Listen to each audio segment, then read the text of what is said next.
Hello friends, नमस्कार। GS mentor के official YouTube channel में आप लोगों का पुनः स्वागत है। फ्रेंड्स, आप लोगों के लिए एक सूचना है। यदि आप लोगों में से कोई भी स्टूडेंट एसएससी या रेलवे की तैयारी करते हैं और ऑनलाइन टेस्ट दे दे करके परेशान हो चुके हैं और ऑफलाइन टेस्ट देना चाहते हैं, तो हमारे पाठक क्लासेस के चास ब्रांच में हर एक संडे को इसका ऑफलाइन टेस्ट कंडक्ट करवाया जाता है। तो आप इससे जुड़ सकते हैं। आप दिए गए नंबरों में कॉल कर सकते हैं 6200036424।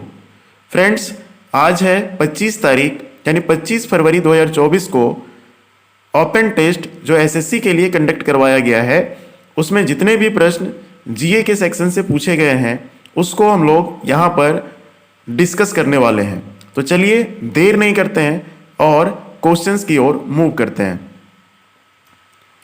फ्रेंड्स, आज का हमारा पहला सवाल है, भारत में बैंकिंग क्षेत्र के संदर्भ में आरटीजीएस में कैपिटल जी किस शब्द को इंडिकेट है। तो फ्रेंड, सबसे पहले आरटीजीएस क्या होता है? तो आरटीजीएस एक ऑनलाइन सिस्टम है जिसके द्वारा कोई एक आदमी दूसरे आदमी तक पैसे भेज सकता है। लेकिन इस आदमी तक पैसे भेजने के लिए यहाँ पर बैंक की ज़रूरत पड़ती है। जैसे हम लोग पीएनबी से एसबीआई में अगर हम लोग पैसे भेजने चाहते हैं तो इस सेफ सिस्टम को यूज़ कर सकते हैं, यानी आरटीजीएस को यूज़ कर सकते हैं। तो यहाँ पर आरटीजीएस का फुल फॉर्म क्या होता है? तो इसका फुल फॉर्म होता है रियल टाइम ग्रॉस सेटलमेंट। तो जी से हमारा क्या निकल करके आ रहा है? ग्रॉस। तो आंसर क्या हो जाएगा? यहाँ पर ग्रॉस हमारा आंसर हो जाएगा। दूसरा क्वेश्चन है, भारत के संविधान की कौन सी अनुसूची राज्य की विधान परिषद में सीटों के आवंटन से संबंधित है? यानी यहाँ पर आपको जो पूछा गया है, इसमें बताया गया है कि हमारे संविधान में जो शेड्यूल्स हैं, कौन से शेड्यूल में ये सीटों के डिस्ट्रीब्यूशन का बात किया जा रहा है। तो फ्रेंड्स, हमारे कॉन्स्टिट्यूशन के पन्नों को आप देखेंगे तो वहाँ पर टोटल 8 शेड्यूल हम लोग को दिखते हैं, जिसको एक शॉर्ट ट्रिक से भी याद रख सकते हैं, टीयर्स ऑफ ओल्ड पीएम। ये जो 8 शेड्यूल्स हैं, ये 8 शेड्यूल्स ओरिजिनल में हमारा जो कॉन्स्टिट्यूशन बना था 26 नवंबर 1949 उस समय में अवेलेबल था। अभी के समय में ये बढ़ गया है, और कितना बढ़ गया है? तो 4 बढ़ गया है। ये 9, 10, 11 और 12, ये जो 4 है लिस्ट, ये बढ़े हुए हैं। तो टोटल अभी पूछा जाएगा तो शेड्यूल्स कितने हैं? 12 है।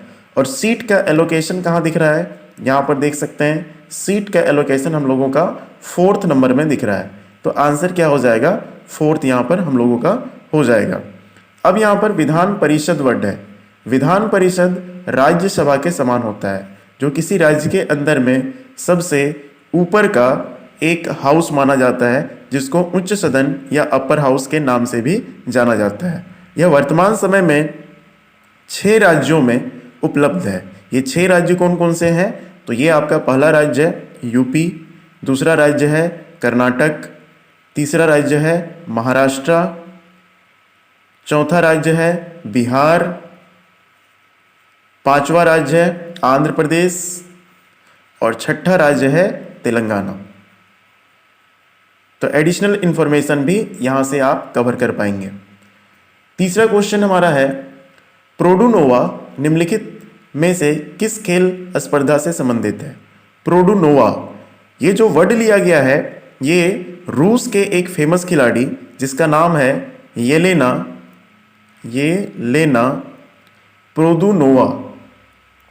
प्रोदुनोवा, इस खिलाड़ी के आधार पर ये वर्ड रखा गया है। और प्रोडुनोवा जिम्नास्टिक में एक कठिन मूव को बोला जाता है। कठिन मूव किस तरीके से होता है? तो यहाँ आप फिगर में देख सकते हैं। आप स्टार्ट करेंगे यहाँ से, सेकंड में ऐसे आपका बॉडी मूव होगा, थर्ड में ऐसे, 4 में ऐसे, 5 में ऐसे, 6, 7, 8, लास्ट में खुशी मनाएंगे। तो यहाँ पर आपका जो ये मूव किया जा रहा है उसी को हम लोग क्या बोलते हैं? प्रोडुनोवा। सही आंसर क्या हो जाएगा? सी। नेक्स्ट क्वेश्चन है, कठोरकृत मिट्टी पर किसी मृत कीट के शरीर के किसी हिस्से की छाप किसका उदाहरण है। यानी यहाँ पर बोला गया है कि एक मिट्टी का सरफेस रहेगा कठोर मिट्टी का, और इसमें किसी जीव है ना, जीव का निशान पड़ जाए तो उसको हम लोग किस नाम से जानते हैं। जैसे मान लीजिए ये आपका यहाँ पर एक कंकाल है, इस कंकाल को अगर मिट्टी में छापा जाए, उसमें मिट्टी में एक उकेरा जाए इसका शेप, तो वहाँ पर जो आकृति बनेगा उसको हम लोग किस नाम से जानेंगे, जीवाश्म के नाम से जानते हैं। जीव के कुछ भाग, जीवों के बचे हुए भाग, उसी को हम लोग क्या बोलते हैं, जीवाश्म बोलते हैं। क्वेश्चन नंबर 5 में देखेंगे, पारो शहर कहाँ का एक प्रसिद्ध पर्यटन स्थल है। तो फ्रेंड्स, पारो शहर भूटान के पारो घाटी में, भूटान में एक आपका पारो घाटी है, तो उस पारो घाटी में स्थित एक नगर व जिला का हेडक्वार्टर है। ये कहाँ पर है, भूटान के अंदर में।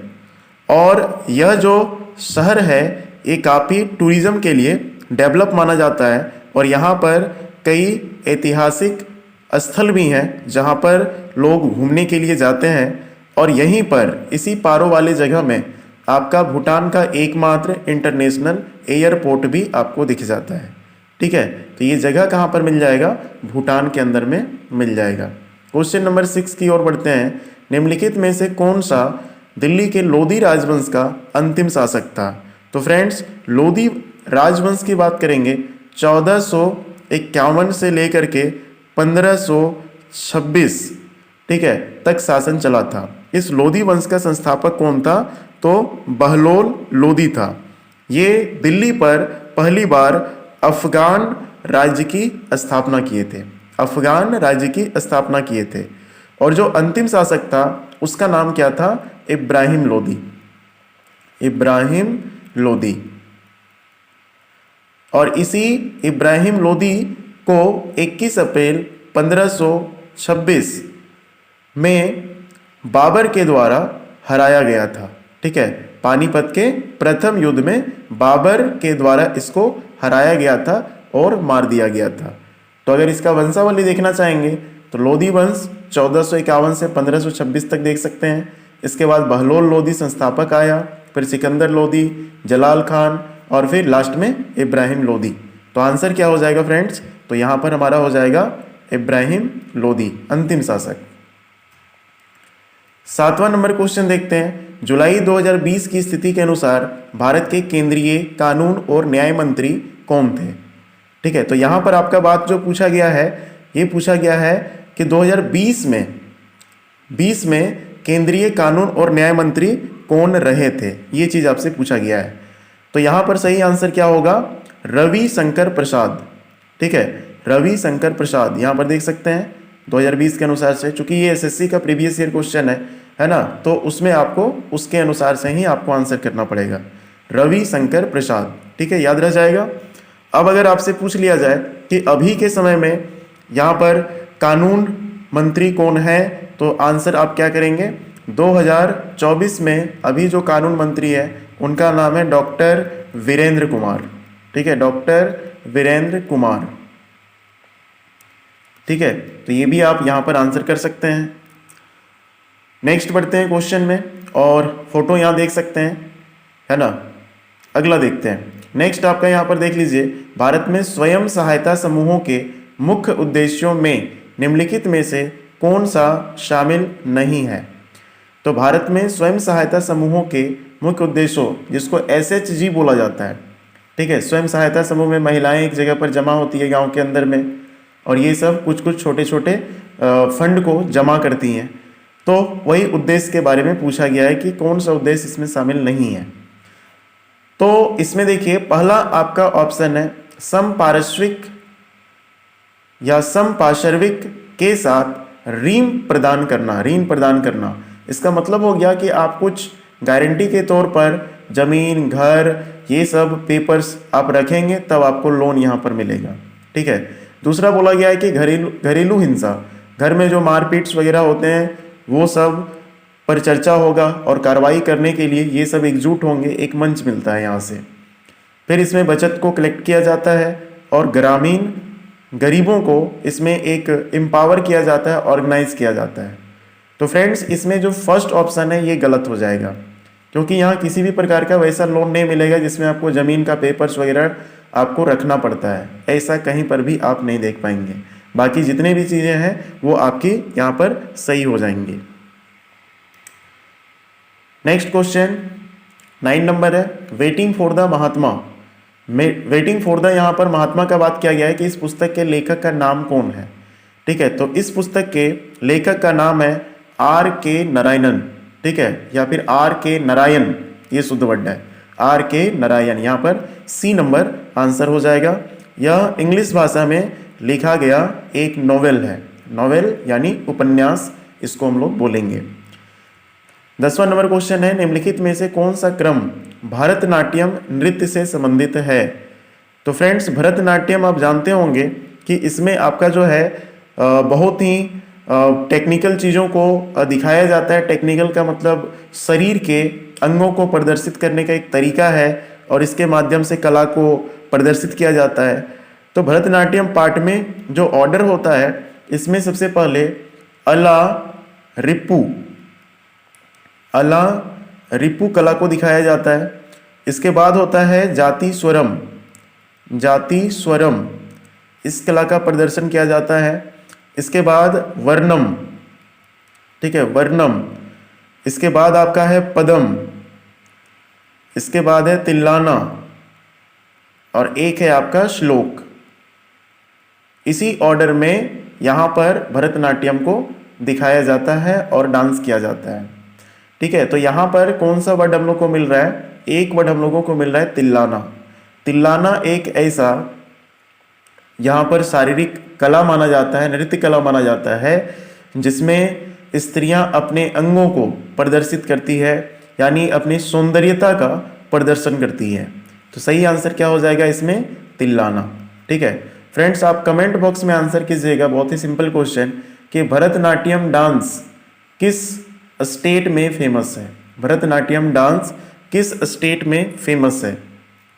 अगला क्वेश्चन 11 नंबर की ओर हम लोग चलते हैं। फ्रेंड्स बीच में एक चीज़ हम बता देते हैं कि जो वहाँ पर पिक दिखाया गया था पीछे के स्लाइड्स में, वो पिक किरण रिजिजू साहब का है। ठीक है, जो हमारे अभी से पहले कानून मंत्री रह चुके हैं। आगे देखेंगे 11 नंबर में देखेंगे, प्राचीन भारतीय इतिहास के संदर्भ में निम्नलिखित में से कौन चिकित्सा के क्षेत्र में प्रसिद्ध था। यानी यहाँ पर बात किया जा रहा है कि मेडिसिन के फील्ड में कौन फेमस रहे हैं। तो हरि सेन क्या थे, हरि सेन एक कवि रहे हमारे इतिहास में। विशाख दत्त नाटककार रहे हैं। बाण भट्ट ये संस्कृत में गद्य लेखक थे। ठीक है, गद्य लेखक, एक कविता होता है और एक गद्य शैली और पद्य शैली, दो चीज़ें होती हैं। तो जैसे हम लोग कोई ऐसे लिखते हैं तो वो गद्य शैली हुआ, लेकिन कोई कविता लिखते हैं तो वो क्या हो गया, पद्य शैली। तो ये किस शैली के लेखक रहे हैं, गद्य शैली के। और चरक, यहाँ पर ये इंग्लिश गलत है, यहाँ पर चरक कर लीजिएगा। तो चरक जो है आयुर्वेद के चिकित्सक थे, आयुर्वेद के चिकित्सक रहे हैं। ठीक है, तो बेस्ट आंसर इसमें क्या हो जाएगा, डी नंबर इसमें आंसर आपका सही हो जाएगा। चरक को आप यहाँ फिगर में भी देख पाएंगे। बढ़ते हैं नेक्स्ट क्वेश्चन की ओर। पीएच में पी किस शब्द का द्योतक है, यानी जो पी शब्द है वो किस चीज़ को दिखाता है। तो फ्रेंड्स पीएच में यहाँ पर अगर देखेंगे तो पोटेंशियल ऑफ हाइड्रोजन यहाँ पर जो है बोला जाएगा, लेकिन पोटेंशियल तो लिखा नहीं है, इसलिए इसमें बेस्ट आंसर आप क्या करेंगे, इसमें आप पोटेंसी वर्ड देख रहे हैं, पोटेंसी, इसको आप टिक करेंगे। फ्रेंड्स यहाँ पर पीएच स्केल की बात करेंगे तो ये 0 से लेकर के 14 तक यहाँ पर ये जाता है, जिसमें आपका 7 न्यूट्रल होता है। 7 से अगर हम लोग इधर चलते हैं तो एसिडिक नेचर बढ़ेगा और इधर चलेंगे तो आपका बेसिक नेचर बढ़ते चला जाता है। इसका फॉर्मूला होता है पीएच बराबर minus log hydrogen plus ion का कंसंट्रेशन, यानी इसी में चेक किया जाता है कि हाइड्रोजन जो आयन होता है ये कितना अधिक है, उसी के आधार पर यहाँ पर एसिड और बेस का क्लासिफिकेशन किया जाता है ना। पीएच स्केल को अगर बात करेंगे, इसको भरपूर केमिस्ट्री में यूज़ किया जाता है और क्लास 10 में भी एसिड बेस चैप्टर में यहाँ पर इसको देख सकते हैं आप। इस पीएच स्केल के खोजकर्ता का नाम क्या है? तो उसका नाम है सोरेनसन। नाम क्या है? सोरेनसन। इसको भी ध्यान रखिएगा।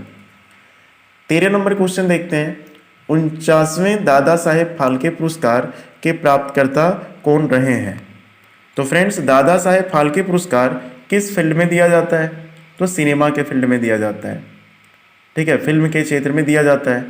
और ये जो स्टार्ट किया गया था 1969 में स्टार्ट किया गया था, 1969 में स्टार्ट किया गया था और 1969 से अभी तक रेगुलर इसको अभी दिया जा रहा है। और 2017 की अगर बात करेंगे तो 2017 में 49वें दादा साहेब पुरस्कार दिया गया था किनको? विनोद खन्ना को।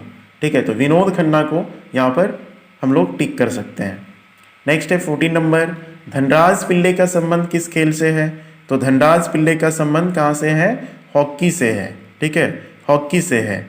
और ये भारतीय हॉकी टीम के पूर्व कप्तान भी रह चुके हैं। हॉकी टीम हमारा जो इंडिया का होता है उसमें ये पहले जो है ये रह चुके हैं कोच के रूप में। यहाँ पर इनको हम लोग कोच नहीं बोल सकते हैं, क्या बोल सकते हैं उसको? कप्तान। कप्तान का इंग्लिश क्या होता है? आप ही लोग बता देना। ठीक है, तो यहाँ पर कप्तान के रूप में इसको हम लोग याद रख सकते हैं। 15 नंबर है। मोहम्मद बिन तुगलक ने अपनी राजधानी दिल्ली से कहाँ स्थानांतरित की थी?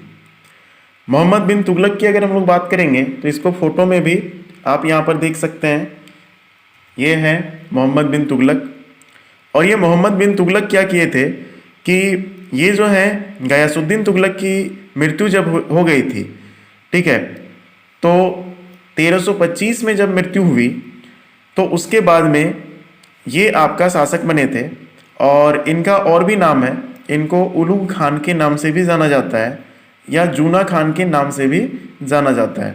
ठीक है, 1325 में दिल्ली के सिंहासन पर मोहम्मद बिन तुगलक जब बैठे तो ये मोहम्मद बिन तुगलक ने अपनी राजधानी को स्थानांतरित किया था। कहाँ से? तो देवगिरी से ये स्थानांतरित कर लिए थे। कहाँ पर? तो दौलताबाद। दौलताबाद। ठीक है, तो आंसर क्या हो जाएगा इसमें? दौलताबाद आंसर हो जाएगा। 16 नंबर क्वेश्चन देखिए फ्रेंड्स। फ़ारेनहाइट स्केल पर भापांक या स्टीम पॉइंट क्या है? ठीक है, तो दो स्केल हम लोग इस तरीके से बना सकते हैं कि एक सेल्सियस स्केल, एक Fahrenheit scale. Celsius scale 0 degree में उसका फ्रीजिंग पॉइंट रहता है और बॉइलिंग पॉइंट 100 डिग्री सेल्सियस में।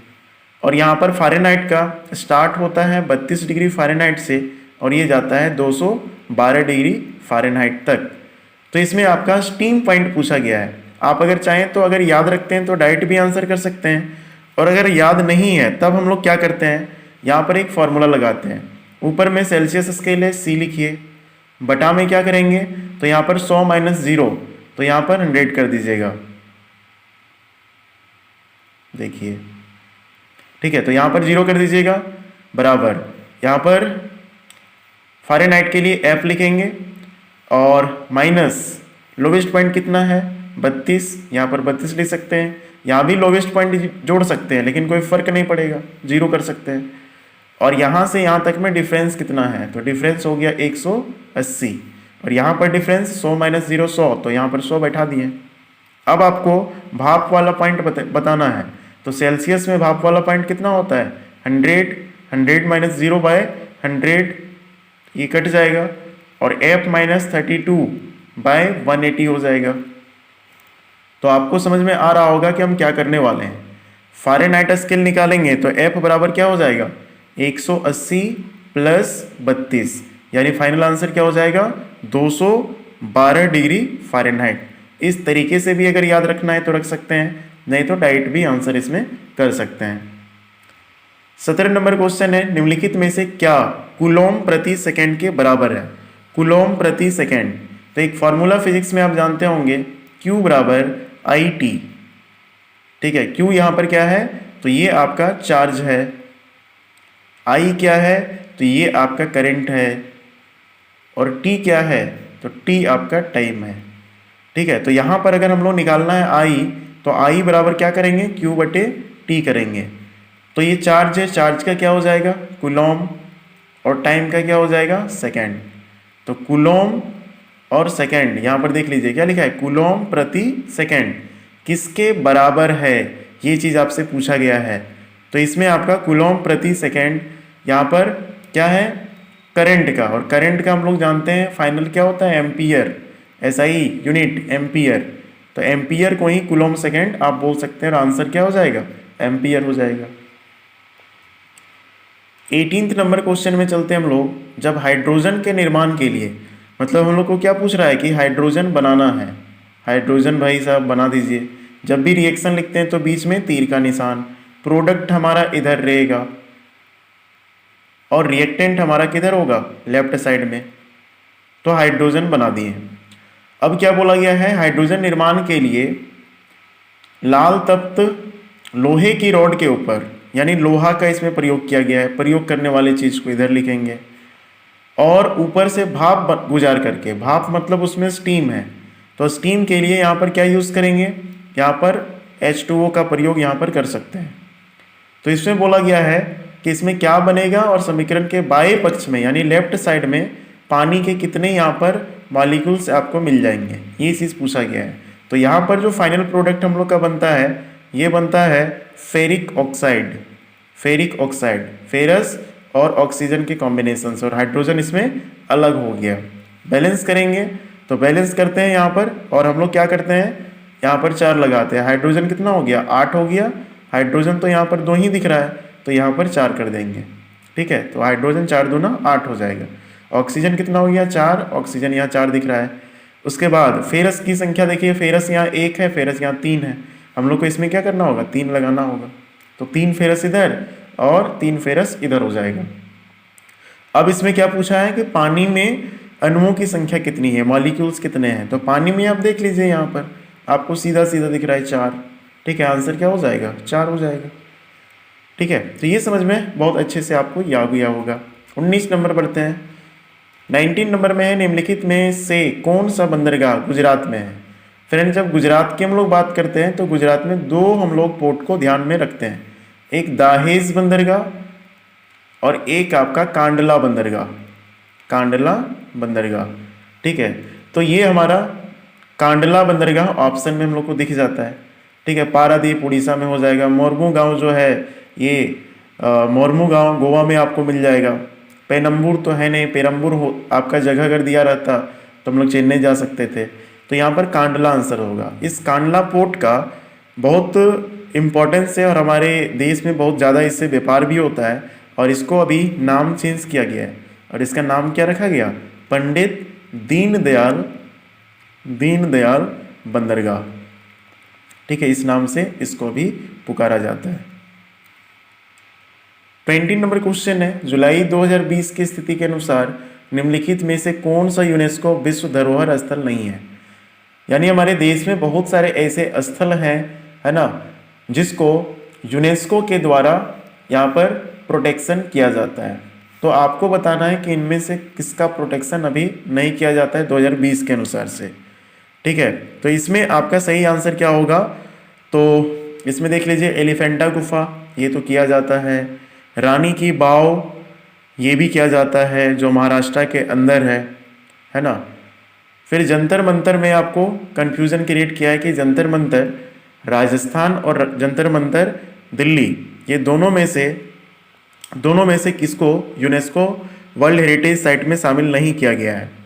तो फ्रेंड्स, इसमें याद रखिएगा जंतर मंतर दिल्ली को 2020 के अनुसार से शामिल नहीं किया गया था, बाकी जगह हमारे देश के अंदर में आपके यूनेस्को से एफिलिएशन मिले हुए हैं। ठीक है, अब आपको एक क्वेश्चन कमेंट में ये भी आंसर बताना है कि अभी 2024 के अनुसार से हमारे देश में यूनेस्को वर्ल्ड हेरिटेज साइट्स की संख्या कितनी है।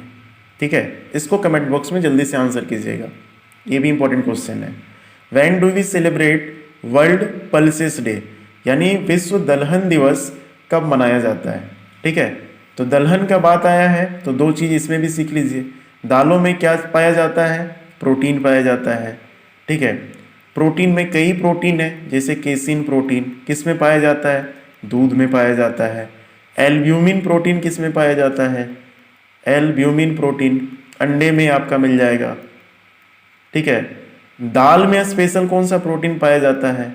तो प्रोलीमेंस प्रोटीन है ना, प्रोलीमेंस प्रोटीन ये आपका दालों में पाया जाता है। सोयाबीन में सोया प्रोटीन भी पाया जाता है ना। तो सोया प्रोटीन, सोयाबीन में कितना % प्रोटीन? तो याद रखिएगा 42% प्रोटीन।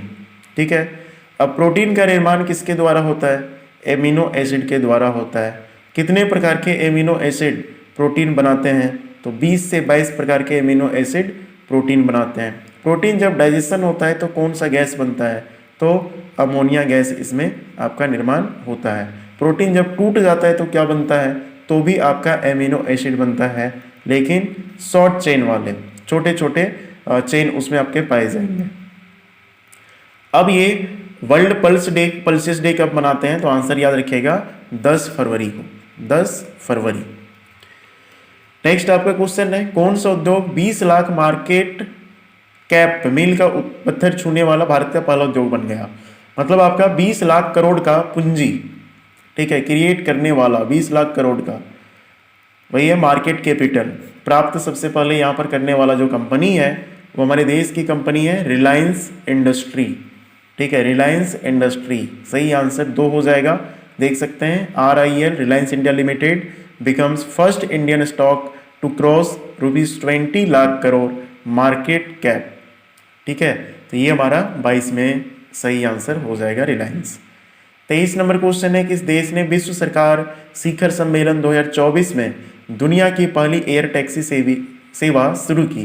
यानी जो दुनिया की पहली एयर टैक्सी सेवा, हम लोग टैक्सी बैठते हैं तो आप देखिएगा नीचे बैठ के जाते हैं, रोड में जाते हैं, लेकिन इसमें से कौन सा देश है जिन्होंने बोला है कि 2026-27 तक हम क्या कर लेंगे, टैक्सी सेवा हम एयर में भी देंगे। ठीक है, वहाँ भी लोग जा सकते हैं, इस तरीके से एयर का मजा ले सकते हैं। तो ये करने वाला कारनामा है दुबई। ठीक है, दुबई इस पर अभी भरपूर आपका काम कर रहा है। 24 नंबर क्वेश्चन, बीमा उत्पादों और कृषि रक्षक हेल्पलाइन के लिए सारथी पोर्टल का शुभारंभ किसने किया है? यानी यहाँ पर कृषि क्षेत्र से रिलेटेड ये हेल्पलाइन सारथी पोर्टल ऑनलाइन पोर्टल है, इसका शुभारंभ किसने किया था? ये सवाल आपका पूछा गया है। यानी कभी भी कोई पोर्टल, कोई भी आपका स्कीम लॉन्च किया जाता है तो उस समय कौन लॉन्च किए हैं, ये सवाल पूछे जाते हैं। तो सही आंसर क्या हो जाएगा? अर्जुन मुंडा। ठीक है, अर्जुन मुंडा हमारे यहाँ पर जनजातीय कल्याण मंत्री भी हैं। ठीक है, जनजातीय कल्याण मंत्री भी हैं, और साथ साथ में यहाँ पर इनको एग्रीकल्चर यानी कृषि विभाग भी इनको दिया गया है, कृषि विभाग भी इनको दिया गया है, इसको ध्यान रखिएगा। अब लास्ट में एक क्वेश्चन आप लोगों के लिए है, और ये आपको बताना है कि निम्नलिखित में से कौन भारत रत्न का प्राप्तकर्ता नहीं है। ठीक है, ये हर बुक में मिसलेनियस टॉपिक में आपको मिल जाएगा, अवेलेबल है, तो इसका आंसर आप कमेंट बॉक्स में कीजिएगा।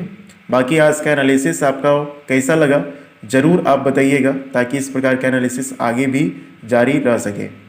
इन क्वेश्चंस को कलेक्ट करने में और टाइप करने में रविंदर जी का काफ़ी योगदान है ना, तो रविंदर जी के लिए एक लाइक आप ज़रूर कीजिएगा। बाकी मिलते हैं नेक्स्ट वीडियो में, तब तक अपना ध्यान रखिए और टेस्ट आप लगाते रहिए, प्रैक्टिस सेट लगाते रहिए और अपनी तैयारी आगे बढ़ाते रहिए। मिलते हैं नेक्स्ट वीडियो में। थैंक यू, जय हिंद।